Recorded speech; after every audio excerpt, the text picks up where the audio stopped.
मैं हूं मनीष शर्मा, आप देख रहे हैं एनडीटीवी राजस्थान। शुरू करते हैं चुनावी चर्चा।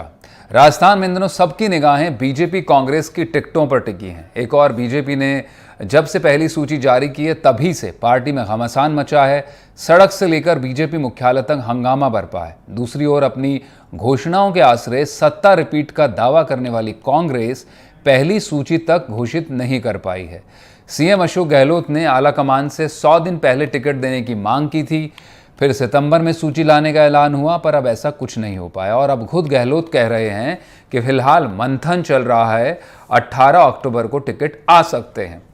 लेकिन कांग्रेस कार्यकर्ताओं और जनता के जहन में बड़ा सवाल यह है कि पार्टी आखिर किस बात पर इतना ज्यादा मंथन कर रही है। उदयपुर चिंतन शिविर से लेकर दिल्ली में हुई कार्य समिति की बैठक तक टिकटों के लिए तारीख पर तारीख आखिर क्यों बढ़ती जा रही है, जबकि कांग्रेस 4 सर्वे करवा चुकी है और 80 सीटों पर तो फाइनलाइजेशन हो चुका है, ऐसी खबरें थी। तो आखिर किस पेंच में फंसी है कांग्रेस? क्या गहलोत, पायलट, डोटासरा के नामों के बीच संतुलन नहीं बन पा रहा है? और सबसे बड़ा सवाल, क्या बीजेपी के 41 चेहरे सामने आने के बाद कांग्रेस अब इन सीटों पर अपनी रणनीति बदलने में जुटी है? ऐसे तमाम सवालों के जवाब मैं मेरे मेहमानों के जरिए जानने की कोशिश करूंगा। आज चुनावी चर्चा में मेरे साथ कांग्रेस से होंगे पौरुष भारद्वाज, बीजेपी से आरपी विजय जुड़ेंगे और हमारे पॉलिटिकल एनालिस्ट मिथिलेश जैमिनी भी हमारे साथ मौजूद होंगे।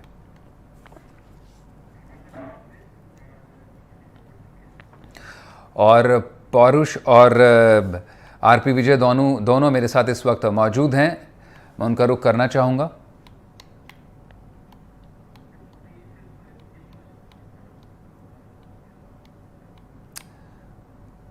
इस वक्त कोशिश कर रहे हैं कि हम सभी मेहमानों से हम कनेक्शन स्टैब्लिश कर लें। कांग्रेस से मैंने जैसा बताया आपको पौरुष भारद्वाज हमारे साथ होंगे, बीजेपी से आरपी विजय और पॉलिटिकल एनालिस्ट मिथिलेश जैमिनी मेरे साथ होंगे। इस वक्त आरपी विजय जी बीजेपी से मेरे साथ जुड़ चुके हैं और हम कोशिश करेंगे कि कांग्रेस के प्रवक्ता भी मेरे साथ जुड़ जाएं। विजय जी, पहला सवाल, कार्यक्रम में आपका स्वागत है। पहला सवाल आप ही से कर लेते हैं। वैसे डिबेट तो कांग्रेस पर है, लेकिन आपके बिना पूरी हो नहीं पाएगी। जब से आपने टिकटों का अनाउंसमेंट किया है, घमासान आपके यहाँ भी है। प्रधानमंत्री तो कह रहे थे कि जाति नहीं बल्कि गरीब सबसे बड़ी आबादी है, लेकिन आपने बड़ा जातिगत संतुलन साधा इस बार। अब कांग्रेस बड़ी पेच में फंस गई है। जी, आप सभी को पता है कि भारतीय जनता पार्टी एक बहुत बड़ी पार्टी है और बड़ी पार्टी होने की वजह से उसके स्ट्रेंथ भी ज्यादा होते हैं, टिकट लेने वाले भी ज्यादा होते हैं। और बट पार्टी ने अभी जो घोषणा करी है 41 सीटों की, वो सिर्फ उन सीटों में की है जिसमें सिर्फ एक सीट पे हम पहले जीते हुए थे, वो विद्याधर सीट थी। बाकी 40 सीटें वो है जिसपे हम पहले जीते नहीं थे। तो ये चीजें तो एक्चुअली क्या होता है कि जब बड़ी पार्टी होती है, बड़ा काम संगठन होता है, तो स्प्रेड भी ज्यादा होते हैं और जिसको टिकट नहीं मिलता उसको डेफिनेटली तकलीफ होती है। और तकलीफ होने के बाद वो थोड़ा सा गुस्सा जाहिर करता है और ये लाजमी है अगर ऐसा हो रहा है। बट इसको हम सब कंट्रोल कर लेंगे। आज की तारीख में कोई भी हमारे यहाँ पार्टी में देखो असंतोष कहना गलत बात है। थोड़ी सी ये है कि थोड़ी तकलीफ इसलिए होती है कि कोई आदमी एस्पिरेंट था, उसको टिकट नहीं मिला। आप सबको पता होता है कि 10 अगर कोई लेने वाले टिकट होते हैं तो एक नहीं। विजय जी मेरा सवाल आपसे दूसरा था। मेरा सवाल ये था कि आपने जो जातिगत समीकरणों के मद्देनजर टिकट बांटे हैं, पहली सूची को अगर आप देखें तो आपने तमाम ओबीसी, मीना गुर्जर के फैक्टर को, सबको आपने साधने की कोशिश की है, राजपूत फैक्टर को। अब आपने कांग्रेस को बड़ा पेच में फंसा दिया है। कांग्रेस की टिकटें बताया जा रहा है कि फाइनलाइज थी, लेकिन आपकी जब सूची आई 41 उम्मीदवारों की, तो कांग्रेस में अब करीब 28-30 सीटों पर फिर से मंथन शुरू हो गया है कि आपको जातिगत काउंटर कैसे किया जाए। मनीष जी, मैं आपको बताऊं बेसिकली क्या होता है कि ये जिताऊ कैंडिडेट को टिकट दिया जाता है। ये सभी पार्टियां करती है, चाहे अपार्ट फ्रॉम द मतलब बीजेपी, कांग्रेस और भी कोई पार्टियां हैं, सब जिताऊ कैंडिडेट को देती है। तो इसमें तो कोई दोहरा ही नहीं है। अच्छा, रही बात की जहां जिस जाति की या समाज की बात है, वो अगर कोई आदमी काम कर रहा है और वहां वो समीकरण काम करता है तो डेफिनेटली उसको वोट दिया जाता है। तो इसमें कोई गलत काम नहीं हो रहा है। कहीं जहां जितने जिताऊ कैंडिडेट है उन्हीं को टिकट दिया गया है। और हम उम्मीद करते हैं कि जहां हमने पहले 40 सीटों पे जो 41 सीट कैंडिडेट हमने डिक्लेयर किए हैं, उनमें 40 सीट पिछली बार हम नहीं जीते थे।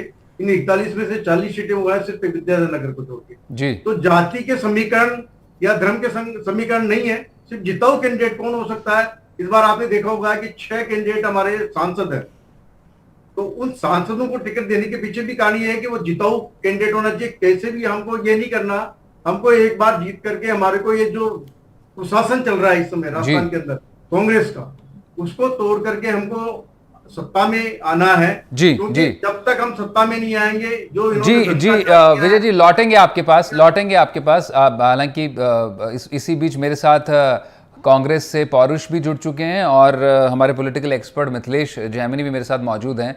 आप दोनों का भी कार्यक्रम में स्वागत है। पौरुष, सबसे पहला सवाल मेरा आप ही से है, क्योंकि डिस्कशन आपकी पार्टी को लेकर ही है आज।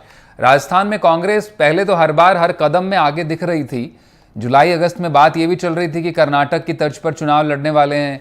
गहलोत कह रहे थे आलाकमान 100 दिन पहले टिकट दे दे ताकि अच्छी तैयारी से उम्मीदवार लड़ पाएंगे, जैसा कर्नाटक में हुआ था। और आपकी सरकार जाते जाते घोषणाएं भी खूब कर गई, लेकिन टिकटों की घोषणा आप अब तक नहीं कर पाए। और अब तो बस 44वें दिन तो चुनाव है और 51वें दिन तो नतीजे आ जाएंगे। क्या पेच फंस रहा है आपके यहाँ? देखिए मनीष जी, मैं आपसे इस बारे में कहना चाहूंगा कि जिस प्रकार हमारी सरकार ने पिछले 5 साल में लगातार जनहितैषी और एक अच्छे निर्णय किए कि जिससे आम जनता को लाभ पहुंचा, तो उसी प्रकार देखिए जिस प्रकार से हमारी जन कल्याणकारी योजनाओं को आम जनता का समर्थन मिला और जिस प्रकार से हमने विजन 2030 का विजन डॉक्यूमेंट जारी किया, उसके लिए हमने जनता से सुझाव मांगे और राज्य के 5 करोड़ 26 लाख मतदाताओं में से 3 करोड़ मतदाताओं ने हमें आगे बढ़ के सुझाव दिए कि उन्होंने सुझाव देते हुए हमारी पार्टी के नेतृत्व में आस्था व्यक्त की कि वो 2030 का राजस्थान वो हमारे साथ देखना चाहते हैं।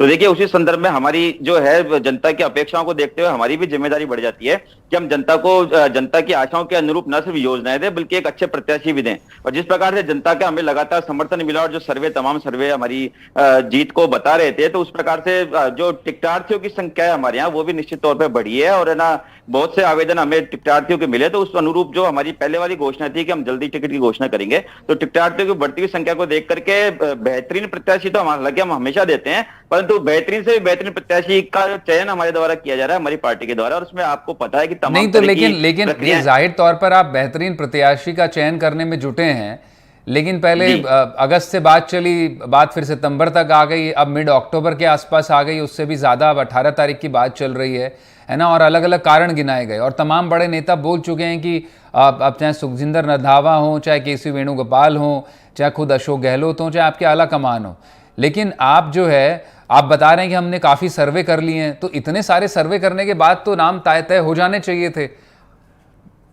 देखिए मनीष जी, मैंने आपको जैसा पहले कहा कि नाम हमारे पास ऑलरेडी थे, लेकिन फिर भी जिस प्रकार से हमने जो नीचे ब्लॉक स्तर पे प्रत्याशियों से आवेदन मांगे, एक आम कार्यकर्ता का आह्वान किया, एक आम जनता का आह्वान किया कि यदि आप में से कोई अगर हमारी पार्टी का टिकट लेना चाहता है और हम उसको उपयुक्त पाते हैं तो उनका स्वागत है। तो जिस प्रकार से बड़ी संख्या में हमें आवेदन प्राप्त हुए और नए आवेदनों में हमें कई पोटेंशियल चेहरे नजर आए, तो उस हिसाब से उनकी सबकी स्क्रूटनी करने में और सबको शॉर्टलिस्ट करने में देखिए समय लगता है। बड़ी बात ये नहीं है कि हमें ना एक खराब उम्मीदवारों को जल्दीबाजी के चक्कर में हम कुछ कमी वाले उम्मीदवारों को आगे उतारे। बेहतर ये रहेगा कि हम चाहे भले 2 दिन लेट सूची जारी करें, 10 दिन लेट सूची जारी करें, परंतु हम प्रत्याशी ऐसे दें जिन्हें चुनाव लड़ाने से न सिर्फ हमारी पार्टी को बहुमत के रूप में फायदा हो, बल्कि एक आम जनता की अपेक्षा भी खरे उतरे और आम जनता इस बात की हमारी योजनाओं के साथ साथ हमारे प्रत्याशी चयन की भी तारीफ करे। मैं आपसे ये बात कहना चाहूंगा।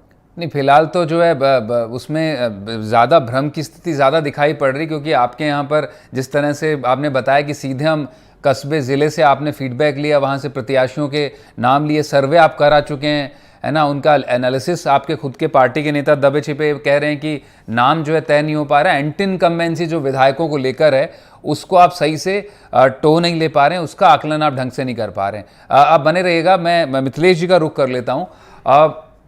मिथिलेश जी, आप देख रहे हैं कांग्रेस को करीब से, पेच कहाँ फंसा हुआ है। 4 सर्वे करवा चुके हैं, कोर कमेटी बनी है वो देख रही है, उसके साथ साथ 10 कमेटियां और हैं। आपने सीधे क्षेत्रों से इन्होंने नाम लिए हैं, ज़िलों से नाम लिए हैं, 80 नामों पर फाइनलाइजेशन की बात चल रही है अरसे से, लेकिन तस्वीर अब तक कांग्रेस की पहली सूची को लेकर साफ हो नहीं पाई है। इस बीच अब बताया जा रहा है कि बीजेपी की जो टिकट लिस्ट आ गई है उससे जातिगत काउंटर करने और चेहरों को किस तरह से बदला जाए उस पर भी ज्यादा मंथन अब बढ़ गया कांग्रेस के यहाँ। आपको क्या लगता है? कांग्रेस में जो प्रॉब्लम चल रही है कि 2 ग्रुप क्लियर है। सचिन पायलट को अशोक गहलोत अब हाईकमान बता रहे हैं, वो हाईकमान ने फैसला लेंगे। एक दौर वो भी था जब उनके लिए जो भाषा प्रयोग की गई वो भी था, तो वक्त बदलते भाषा बदली है। लेकिन जो सबसे अहम बात है कि मधुसूदन मिस्त्री नहीं मान रहे कि जो अशोक गहलोत लिस्ट देके आए हैं उस लिस्ट से वो सेटिस्फाइड नहीं। जी और जी। दूसरा इंपॉर्टेंट चीज है कि जो वर्तमान विधायक और मंत्रियों का अगर टिकट काटते हैं और उनके पास दमखम है और वो ताल ठोक देते हैं तो प्रॉब्लम हो जाएगी। और तीसरा इंपॉर्टेंट फैक्टर है कि अशोक गहलोत का जो है निर्दलियों को जिताना फिर सरकार बनाना, उस कंसेप्ट को भी लागू करना है। अशोक गहलोत 2 बार मुख्यमंत्री ऐसे ही बने हैं, चाहे बसपा वाले हों चाहे निर्दलीय दोनों हों। दफा जी। वो कभी भी 100 के ऊपर का आंकड़ा कांग्रेस का नहीं चाहेंगे कि आ जाए, क्योंकि 100 के ऊपर आते ही हो सकता है उनके मुख्यमंत्री पद पर दाव नहीं बैठे। और जो एक नारा लग रहा है चौथी बार गहलोत सरकार, उस राह में रुकावट आ जाए। अब तक कांग्रेस की परंपरा रही है कि स्क्रीनिंग कमेटी की बैठक होती है, जिसमें प्रदेशाध्यक्ष और जो प्रभारी होते हैं वो बैठकर 3 नाम फाइनल करते हैं, वो चले जाते हैं। लेकिन अब के दिल्ली कुछ ज्यादा एक्टिव है और दिल्ली को ये लग रहा है, उनके पास जो रिपोर्ट है सुनील कोनू गोलू की, वो रिपोर्ट कहीं न कहीं डराने वाली है। जो राहुल गांधी कुछ भी कह चुके हैं कि राजस्थान में टफ कंपटीशन है। इसके अलावा एक और इम्पोर्टेंट फैक्टर है कि जो मुख्यमंत्री अशोक गहलोत की प्रचार प्रसार का जिम्मा संभालने वाली डिजाइन बॉक्स के लिए भी समाचार पत्रों में प्रकाशित हुआ है कि उनके किसी कर्मचारी ने 20 लाख रुपए लेकर अपनी सर्वे रिपोर्ट बीजेपी वाले को भेज दी। तो तमाम चीजें, इसके अलावा जो अभी राजनीतिक नियुक्तियां और पॉलिटिकल और सरकारी नियुक्तियां हुई है वो भी बीजेपी कांग्रेस के लिए उसको लेकर भी कटघरे में है। जी जी। जो मिथिलेश जी, एक बड़ा सवाल मिथिलेश जी ये भी है कि जो आपने भी उसकी ओर इशारा किया कि गहलोत कभी नहीं चाहेंगे कि उनके दाव जो है कमजोर पड़े, क्योंकि प्रताप सिंह खाचरियावास ने तो कहा भी है कि गहलोत बड़े खिलाड़ी हैं, उनको शिकस्त देना बहुत आसान नहीं है, उनके क्षेत्र में भी और राजनीतिक तौर पर भी। तो वो इस समीकरण को जरूर बिठाने में लगे होंगे कि उनकी जो सूची उनके पास, उनकी इससे जो सूची गई है स्क्रीनिंग कमेटी के पास, उसके दावेदार ज्यादा फाइनलाइज हों बिल्कुल बजाय डोटासरा या फिर पायलट जिन पर अपने नाम उनके नाम। जी, क्योंकि उन्हें सीएम बनना है चौथी बार जी। तो वो चाह रहे हैं कि उनके, देखिए धर्मेंद्र राठौड़ को अजमेर उत्तर से उतारने की बात कर रहे हैं। वो भले आज तक एमएलए नहीं बने, उनको दिल्ली में बड़ा नेता बना दिया, प्रेस कॉन्फ्रेंस करवाई उनसे डोटासरा और उनको दूर करके। इसके अलावा लोकेश शर्मा जो फोन टेपिंग में चल रहे हैं वो भी टिकट मांग रहे हैं। मुकेश वर्मा का भी नाम चल रहा है। तो अशोक गहलोत एक अपनी टीम बना रहे हैं। कांग्रेस अशोक खड़ा करना चाह रहे हैं। अब उसमें जो 25 सितंबर के 3 लोगों को नोटिस हुए, धर्मेंद्र राठौड़ भी है, महेश जोशी भी है और शांति धारीवाल है। शांति धारीवाल के बेटे को अगर टिकट दिया जाता है तो फिर दीपेंद्र सिंह शेखावत कहेंगे मेरे बेटे को भी टिकट दीजिए, परशुराम मोरदिया कहेगा मेरे बेटे को भी टिकट दीजिए, हेमाराम जी कहेंगे मेरी बेटी को भी टिकट दीजिए। एक लंबी सूची लग जाएगी। तो उन तमाम मुद्दों को छेड़ना चाह रहे हैं। और अशोक गहलोत ने अपने बेटे के लिए, आज ही प्रकाशित हुआ है कि अशोक गहलोत ने 2 सीटें मांगी, उनके परिवार के लिए दूसरी सीट परिवार के लिए दूसरी सीट की देखी जा रही। तो इसका मतलब राजस्थान में अशोक गहलोत ही सब कुछ है। और जो पूर्वी राजस्थान को साधने के लिए जो 16 तारीख को मल्लिकार्जुन खड़गे आ रहे हैं, ईआरसीपी वाले मुद्दे को हवा देना चाह रहे हैं, फिर 20 तारीख को प्रियंका गांधी को लेके आ रहे हैं। तो कुल मिलाकर उनको ये लग रहा है कि सचिन पायलट को तो बीजेपी ने ही टोंक में घेरने की तैयारी कर ली है, क्योंकि रमेश विदुड़ी को प्रभारी बना दिया है। और इसके अलावा जो विजय बैंसला को देवली उनियारा से उतारा है, तो जो टोंक जिले की गुर्जर कम्युनिटी है वो अदर उधर अटैक हो जाती है, ओवैसी वहां उतार रहे हैं। तो सचिन पायलट अपनी लड़ाई में फंस जाए। और अशोक गहलोत का नहीं, सचिन पायलट तो पहले ही जब से विधुड़ी को उतारा है, तो अब तो सचिन पायलट तो ज्यादा अपना ध्यान केंद्रित टोंक पर ही करते नजर आ रहे हैं। बिल्कुल, इसीलिए वो टोंक पर करते नजर आ रहे हैं। तो अशोक गहलोत चाहते हैं कि फिर मैं अकेला ही रहूं, और फिर आला कमान को लगे अगर दाव बैठता है और सरकार बनती है, फिर मैं चौथी बार शपथ लूं। क्योंकि 3 बार जो मुख्यमंत्री बने उसका कर्ज तो उतारिया है, सोनिया गांधी से मिलिया है। और आप देखिए, लोग चर्चा में कह रहे हैं कि आचार संहिता लगने के बाद में जो उनके सेक्रेटरी थे मुख्यमंत्री कार्यालय के, राका साहब ने भी सोनिया गांधी से मुलाकात की है, जो दबेश्वर में बात आ रही। तो ये कई चीजें हैं जो और आरपीएससी की नियुक्तियां भी उसी और कुछ इशारा करती हैं, जिनमें जो नाम उन्होंने केसर सिंह राठौड़ की नियुक्ति जी कांग्रेस के लिए बहुत प्रॉब्लमेटिक हो गई है। हालत यह है कि धर्मेंद्र राठौड़ ने उनको फोन किया, बताया केसर सिंह राठौड़ को, और वो फोन नहीं उठा रहे हैं और ज्वाइन करके वो चले गए। वो उनका इस्तीफा लेना चाहते हैं, क्योंकि उनकी नियुक्ति के बाद 1.5 से 2 लाख जाट कम्युनिटी के और गुर्जर कम्युनिटी के नौजवान, हाँ, जिस तरह से लगातार वो कुछ जिस तरह के जिन जातियों का आप इशारा कर रहे हैं उन पर टिप्पणी करते रहे। आप बने रहेगा मिथिलेश जी, मैं लौटूंगा। पौरुष, जैसा आपने सुना मिथिलेश जैमिनी को, वो भी राजस्थान से और काफ़ी निगाह रखते हैं वहाँ की पॉलिटिक्स पर, तो समस्याएं आपके लिए कई ज़्यादा गंभीर हैं, क्योंकि आप जाहिर तौर पर आप पार्टी के प्रवक्ता हैं, आप बचाव करेंगे कि हम जो है पुख्ता तौर पर कर लेना चाहते हैं कि एक एक सीट पर निगाह फेर ले और अच्छे से हम जो है बजाय जल्दबाजी में हम आराम से प्रत्याशी चयन कर कर भेजना चाहते हैं। लेकिन जो आपके यहाँ पे जो बड़े हैवीवेट्स हैं, पायलट, गहलोत, इनके जो नाम है उनको लेकर बड़ा पेच फंसा हुआ है दिल्ली में। और जिस तरह से बताया जा रहा है कि गहलोत जो अपनी सूची लेकर पहुंचे हैं उसको फाइनलाइज ज़्यादा से ज़्यादा नाम कराना चाहते हैं ताकि उनकी राह आसान रहे। देखिए मनीष जी, मैं आपसे इस बात को कहना चाहूंगा कि जैसा अशोक गहलोत जी के लिए कहा इन्होंने, तो अशोक गहलोत जी निश्चित तौर पे सिर्फ राजस्थान के स्तर के नहीं बल्कि पूरे भारत के स्तर के कांग्रेस के बहुत बड़े नेता हैं। तो उनकी कवायद को सिर्फ राजस्थान के संदर्भ में नहीं देखा जाना चाहिए, उनको खुद के कथित तौर पर समर्थकों की बजाय इस रूप में लिया जाना चाहिए कि वे कांग्रेस की सरकार को चौथी बार बना करके कांग्रेस की सरकार बनाना चाहते हैं, जिसका कि एक मैसेज जो है पूरे भारत में जाएगा, क्योंकि आगामी समय में लोकसभा के चुनाव है। और देखिए दूसरी बात मैं आपसे कहना चाहूंगा कि जो जैसा कि सचिन पायलट जी का भी आपने स्टेटमेंट कुछ समय पहले सुना होगा कि भाई हमारे यहाँ कोई गुटबाजी वाली स्थिति नहीं है, हम लोग सिर्फ उसे ही टिकट देंगे कि जो जिताऊ प्रत्याशी होगा, और निश्चित तौर पर उसे मिलना भी चाहिए। ये सचिन पायलट जी के शब्द थे कि ऐसे व्यक्ति को मिलना भी चाहिए, ना इस गुट का ना उस गुट का, कांग्रेस का गुट जो है वो सबसे प्रभावी रहेगा। तो मैं आपसे इस बात को कहना चाहूंगा कि तमाम पत्रकारगण या विश्लेषकगण क्या सोचते हैं बाहर की, इसके बारे में मैं नहीं कह सकता, परंतु निश्चित तौर पे पार्टी के अंदर जो है वो जिताऊ चेहरे ढूंढने की कवायद है और कई नाम हमारे पास आए हैं। परंतु मैंने जैसा पहले आपसे कहा कि बेहतरों में से भी हम बेहतरीन चेहरा एक चुनना चाहते हैं, तो उसी कवायद की सारा समय नहीं। लेकिन पौरुष एक बात समझ नहीं आ रही है, कवायद जो है वो जिताऊ चेहरे पे है, ये बात ये सेकेंडरी चीज है। निश्चित तौर पर हर नेता का एक मन होता है कि मेरे समर्थक को टिकट मिले, ये बात सबके मन में होती है, इस बात को नकारा नहीं जा सकता, परंतु प्राथमिकता जो है वो जिताऊ चेहरे पे। देखिए मैं आपसे इस बात को कहना चाहूंगा कि पार्टी जीतेगी तो निश्चित तौर पे सभी ने कांग्रेस की सरकार बनेगी तो हम सभी लोगों को फायदा होगा। सैद्धांतिक बातें करना बड़ा अच्छा है, सैद्धांतिक बातें ठीक है, चीज में कांग्रेस सरकार बने, और कांग्रेस सरकार बनने के लिए निश्चित तौर पे हमें वो चेहरे आगे लाने होंगे जो जिता होंगे। मैं पौरुष, सैद्धांतिक बातें सब बीजेपी कांग्रेस अपनी अपनी जगह करती है, ठीक है, लेकिन व्यवहारिक स्तर पर पॉलिटिक्स में जो अक्सर जो होता है वो तो दिखाई देता नहीं, और जो दिख रहा होता है वो होता नहीं है पर्दे के पीछे। 29 मई को आपके राष्ट्रीय अध्यक्ष मल्लिकार्जुन खड़गे के घर पर गहलोत और पायलट की सुलह हुई। इसके बाद केसी वेणुगोपाल ने कहा कि हम सितंबर के पहले हफ्ते में टिकट दे देंगे। फिर रंधावा ने कहा कि अब सितंबर अंत तक दे देंगे। अब सीडब्ल्यूसी की बैठक है, उसके बाद अब 18 तारीख हो गई है ना। अब कहा जा रहा है कि बीजेपी की सूची के बाद अब आप फिर कोई सर्वे कराएंगे और जातिगत काउंटर करने के लिए बीजेपी को माथापच्ची और बढ़ गई, मंथन हो रहा है। और तो असल में जो आपकी रणनीति है, जो आप पिछले कुछ समय से लगातार लेकर चल रहे थे, वो आपको बार बार रिशफल करनी पड़ रही, इसमें तो सच्चाई है। अब आप कितना भी बचाव कर लीजिए इसका।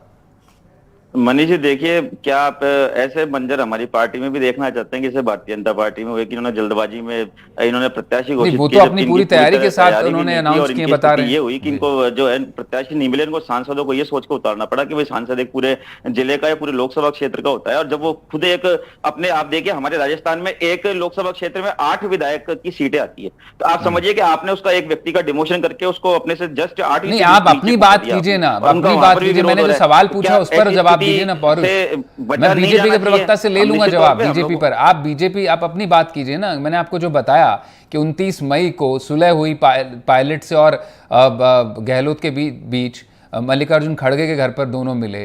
फिर केसी वेणुगोपाल बोलते हैं कि हम जो जल्दी टिकटों का अनाउंस कर देंगे, बात बन गई है। फिर वो बात टल गई आपकी। फिर अब रंधावा ने कहा कि सितंबर तक ले आएंगे, वो भी चला गया। अब 18 अक्टूबर की बात चल रही है। अब मंथन इतना आखिर हो किस पर रहा है? देखिए मनीष जी, 200 की 200 सीटें तो आप वैसे भी जीतेंगे नहीं। केसी वेणुगोपाल जी ने घोषणा की थी, और जैसा कि हमारा सिस्टम पार्टी का हमेशा का रहता है कि एक ना आमतौर पे नाम मांगे जाते हैं, स्क्रीनिंग होती है, स्क्रीनिंग 3 नाम में से एक नाम फाइनल करके सेंट्रल इलेक्शन कमेटी को भेज देती है, और सिर्फ एक नाम मात्र की औपचारिकता की मोहर लगाती है उस पर, और कैंडिडेट घोषित हो जाते हैं। परंतु आपने इस बार देखा होगा कि हमारे द्वारा तमाम तरह के सर्वे करवाए गए, और फिर ना सिर्फ जो प्रक्रिया के अंदर जो पैनल बन के आते हैं वो ना सिर्फ पीसी वाला जो रोल रहा है, स्क्रीनिंग वाला रोल रहा, बल्कि एक अलग से मधुसूदन मिस्त्री जी को केंद्रीय पर्यवेक्षक नियुक्त किया गया, और उनकी सहायता के लिए तमाम लोकसभा क्षेत्रों में एक जो है पर्यवेक्षक नियुक्त किए गए। इसके अलावा संभागीय स्तर पे पर्यवेक्षक नियुक्त किए गए, और उनमें जो है पूर्व मंत्री स्तर के जो बड़े सीनियर नेता थे जो दूसरे प्रदेशों के थे उनको लगाया गया। तो देखिए एक पैनल हमारे द्वारा जो है प्रत्याशी चयन में एक दूसरा चैनल ये भी खोला गया।